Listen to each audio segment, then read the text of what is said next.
जय मसीह की दोस्तों, आज हम नूह के बारे में जानेंगे और उसके जीवन से सीखेंगे कि किस तरह उसने परमेश्वर की आज्ञा का पालन किया। बाइबल बताती है उत्पत्ति 6:9 में कि नूह एक धर्मी पुरुष था और अपने समय के लोगों में खरा था और नूह परमेश्वर के साथ साथ चलता था। बाइबल बताती है कि जब परमेश्वर ने सृष्टि की रचना की तब वह बहुत ही सुंदर थी, परंतु आदम और हवा के पाप के कारण पृथ्वी परमेश्वर की दृष्टि में बिगड़ गई और बहुत ही उपद्रव से भर गई। सभी मनुष्य अपने अपने चाल चलन में बिगड़ गए, परंतु एक मनुष्य ऐसा था जो परमेश्वर की दृष्टि में धार्मिकता और खराई से चलता था। परमेश्वर ने नूह से बातें की और कहा कि पृथ्वी मेरी दृष्टि में बहुत ही बिगड़ गई है। इस पृथ्वी पर पाए जाने वाले सभी मनुष्य को मैं उनके उपद्रव के कारण नष्ट करने पर हूँ, परंतु तुम मत घबराना। तुम गोपेर वृक्ष की लकड़ी का एक जहाज बनाना और उसमें राल लगाना। जहाज की लंबाई 300 हाथ, चौड़ाई 50 हाथ और ऊंचाई 30 हाथ रखना। इसके पश्चात जहाज में एक खिड़की बनाना और जहाज की एक और द्वार रखना और जहाज में पहला दूसरा खंड बनाना और उसमें तुम अपने 3 पुत्रों, स्त्री और बहुओं समेत रहना तथा सभी प्रकार के कीड़े मकोड़ों के 2-2 जोड़े अर्थात एक नर और एक मादा जहाज में अपने साथ ले जाकर जीवित रखना। दुनिया के अंत से पहले यह काम समाप्त कर लेना।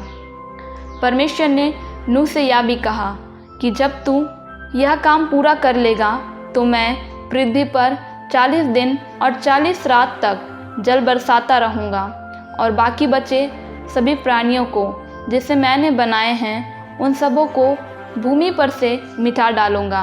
यहोवा की इस आज्ञा के अनुसार नूह ने किया और जहाज बनाने में जुट गया। नूह जहाज बनाने के साथ साथ लोगों को चेतावनी भी दिया करता था कि वे लोग भी अपने पापों से मन फिरा लें। वह लोगों को परमेश्वर की चेतावनी से अवगत कराता रहता था कि परमेश्वर पृथ्वी पर जल प्रलय लाने वाला है, परंतु उस समय के लोगों ने नूह का मजाक उड़ाया और उसका मजाक बनाया, परंतु नूह आज्ञाकारिता में अपना काम करता रहा। ऐसे ही दोस्तों, हमें भी परमेश्वर की आज्ञाकारिता में चलना चाहिए व दूसरों को परमेश्वर के मार्गों पर चलने के लिए सचेत करते रहना चाहिए, जैसा नूह ने किया। इसके पश्चात जब नूह का जहाज बनकर तैयार हो गया तब परमेश्वर ने नूह से कहा, शुद्ध और अशुद्ध दोनों प्रकार के पशुओं में से, पक्षियों और भूमि पर रेंगने वाले जंतुओं में से भी 2-2 अर्थात नर और मादा करके जहाज में रखना। नूह ने परमेश्वर के आज्ञा के अनुसार वैसा ही किया।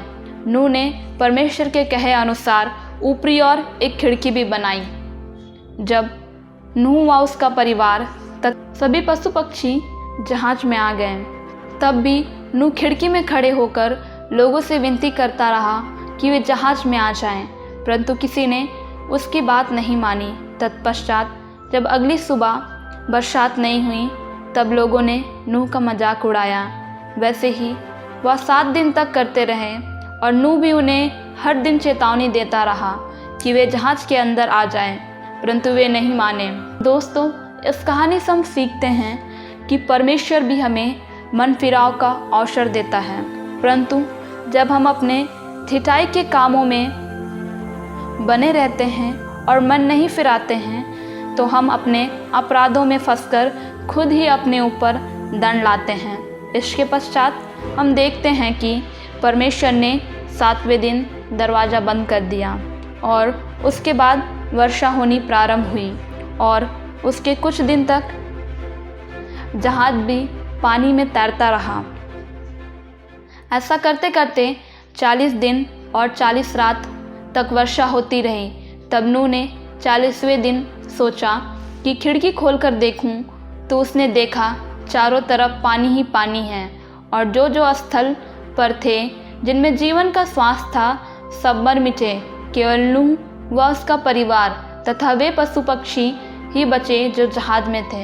यह जल प्रलय पृथ्वी पर 150 दिन तक प्रबल रहा। परंतु परमेश्वर दयालु है।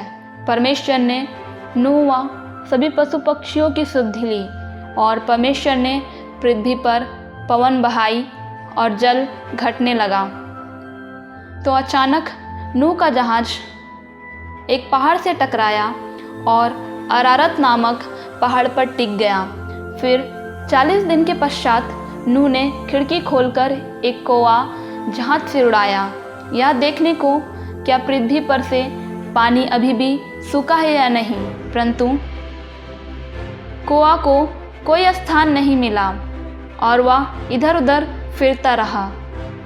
फिर कुछ दिन के बाद नूह ने एक कबूतरी को भी उड़ाया कि देखें कि जल भूमि से घटा है कि नहीं, पर उसे भी कोई स्थान न मिला तो वह नूह के पास वापस आ गया। तत्पश्चात 7 दिन के बाद उसने फिर उसी कबूतरी को जहाज में से उड़ाया और वह कबूतरी सांझ के समय उसके पास आई और उसके चोंच में जैतून का एक नया पत्ता था। तो नूह समझ गया कि जल पृथ्वी पर घट गया है। इसके पश्चात नूह ने 7 दिन के बाद फिर उसी कबूतरी को उड़ाया और वह उसके पास फिर लौट कर नहीं। तब नूह समझ गया कि जल पृथ्वी पर सूख गई है। तब नूह ने जहाज की छत खोलकर देखा तो उसे पृथ्वी सूखी हुई दिखाई दी। तब परमेश्वर ने नूह से फिर बातें की, तू अपने पुत्रों, बहुओं और सारे पशु पक्षी समेत जहाज में से निकल आ। तब परमेश्वर ने कहा कि तुम सब बहुत फूलो फलो और पृथ्वी भर में फैल जाओ। तब नूह ने परमेश्वर का धन्यवाद किया और धन्यवाद करके एक वेदी बनाई और सब शुद्ध पशुओं और सब अशुद्ध पक्षियों में से कुछ कुछ लेकर वेदी पर होम बलि चढ़ाया। दोस्तों, हमें भी यह सीखना होगा कि हमें भी परमेश्वर को हमेशा उत्तम बलिदान देना चाहिए, बचा कुचा और बेकार नहीं देना चाहिए, क्योंकि परमेश्वर भी हमें उत्तम उत्तम पदार्थों से तृप्त करता है। नूह का बलिदान परमेश्वर को सुगंधित धूप सा लगा तथा परमेश्वर ने नूह से एक वाचा बांधी, जब भी पृथ्वी पर पाप बढ़ेगा तो मैं मनुष्य के कारण फिर कभी भूमि को शाप न दूंगा। अद्यापि मनुष्य के मन में बचपन से जो कुछ उत्पन्न होता है वह बुरा ही होता है। तो अभी जैसा सब जीवों को अब मारा है वैसा उनको फिर कभी ना मारूंगा। अर्थात अब से जब तक पृथ्वी बने रहेगी तब तक बोने और काटने के समय ठंड और तपन, धूप काल और शीतकाल, दिन और रात निरंतर होते चले जाएंगे। परमेश्वर ने नूह और उसके परिवार को सब जीव जंतुओं पर अधिकार दिया और कहा कि तुम सब तुम्हारे वश में हैं तथा तुम्हारा भय जीव जंतुओं पर बना रहेगा। तुम पृथ्वी पर फलवंत रहोगे। जो भी हरे भरे पेड़ पौधे तुम्हें दिए गए हैं इसका फल तुम खा सकते हो, पर जितने चलने वाले जीव हैं या तुम्हारा आहार होंगे, पर मांस को प्राण समेत अर्थात लहू समेत ना खाना। और परमेश्वर ने यह भी कहा कि जो कोई मनुष्य का लहू बहाएगा उसका लहू मनुष्य ही के द्वारा बहाया जाएगा, क्योंकि परमेश्वर ने मनुष्य को अपनी समानता व स्वरूप में बनाया है।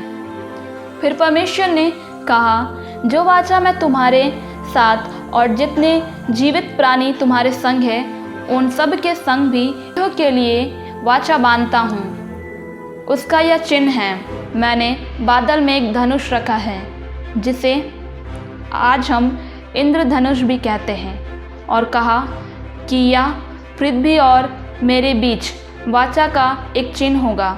जब मैं पृथ्वी पर बादल फैलाऊंगा तब बादल में धनुष दिखाई देंगे। तब मेरी जो वाचा तुम्हारे और सब जीवित शरीरधारी प्राणियों के साथ बंधी है उसको मैं स्मरण करूँगा। तब ऐसा जल प्रलय फिर ना होगा जिससे सब प्राणियों का विनाश हो जाए। तो दोस्तों, जब भी हम इंद्रधनुष को देखते हैं तो हमें परमेश्वर की वाचा को भी हमें याद करना है कि परमेश्वर दयालु है। वह अपनी सृष्टि को प्रेम करता है। दोस्तों, इस कहानी के द्वारा हम आज्ञाकारिता को सीखते हैं। आज्ञा पालन करने के द्वारा परमेश्वर हमें आशीष देता है। जैसे नूह को आज्ञाकारिता में बने रहने के कारण मिली थी, तथा हमें भी अपने सारे बुरे कामों से मन फिराना चाहिए और धर्मी जन की बातों पर ध्यान करना चाहिए, क्योंकि परमेश्वर धर्मियों के द्वारा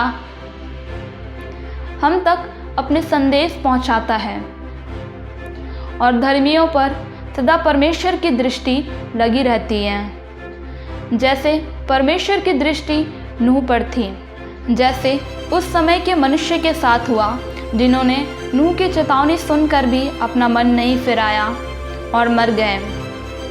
दोस्तों, आज आप भी अपने चाल चलन में शुद्धता लाएं और परमेश्वर की आज्ञा का पालन करें, तो परमेश्वर आपको भी आशीषित करेगा। दोस्तों, मैं आशा करती हूँ इस वीडियो के द्वारा आप सभी आशीषित हुए होंगे। इस वीडियो में अंत तक बने रहने के लिए मैं आप सभी का धन्यवाद करती हूँ। इस वीडियो को लाइक करें, शेयर करें और चैनल को सब्सक्राइब भी करें।